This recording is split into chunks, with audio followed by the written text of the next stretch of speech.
In this video, we're going to look at the start page that appears when you first open VisualStudio.net. It provides ready access to three important pieces of information as you start developing your applications in VisualStudio.net. Namely, the first thing that you can do is manage your projects, create new projects, and open projects, which is the default Get Started tab as you see here. The second is a series of community pages. For example, when you click the What's New tab, you can see information about Visual Studio resources, partner resources, and all of this information is downloaded dynamically from Microsoft's web servers. Additionally, you can see information about websites and news groups that are devoted to VisualStudio.net and .net in general. Any headlines from MSDN that might be available at the moment, for example, any news, technical articles, and it even gives links to a knowledge base that you can click on. You can search the online help, go to a download section where you can download applications that are provided by partners of Microsoft, code samples, or other reference materials. There's a link to web hosting that can provide companies that can host your ASP.NET Web Services or web forms. And then the third function is that it allows you to set up your personal profile information.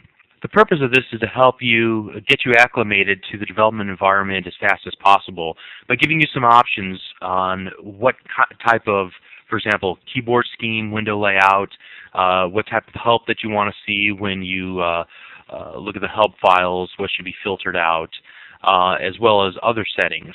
And as you'll notice, there's a profile section that gives you some basic profiles that you might be familiar with in the past. For example, if you're a previous Visual Basic user, it'll set up the keyboard and maybe the look and the feel of the windows a little bit differently than maybe if you are a C++ developer or if you've used Visual Studio in the past. The final feature that I'd like to point out is that when new updates occur to VisualStudio.net, you can see that you'll be notified of that right away, and you can click to update VisualStudio.net. But what I wanted to concentrate right now is to show you kind of the utility of the Get Started tab within the Start page. For example, you can select any of the projects that you've recently opened. You can open a new project, or open an existing project rather, by clicking the Open Project button, which gives you a list of projects that you've opened in the past, or it gives you the ability to create a new project, and when you click this, the New Project dialog appears. And we'll talk more about the New Project dialog in a future video on LearnVisualStudio.net.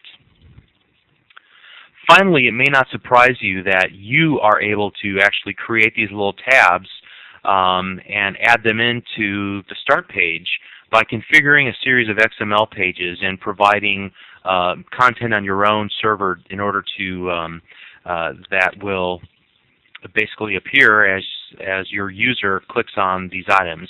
And we'll show how to do that as well in a future video in LearnVisualStudio.net. But again, be forewarned that this approach makes heavy use of XML, XSL, and XPath queries. But we appreciate that you've watched this video and hope that you've learned a little bit more about the Start page. Thank you.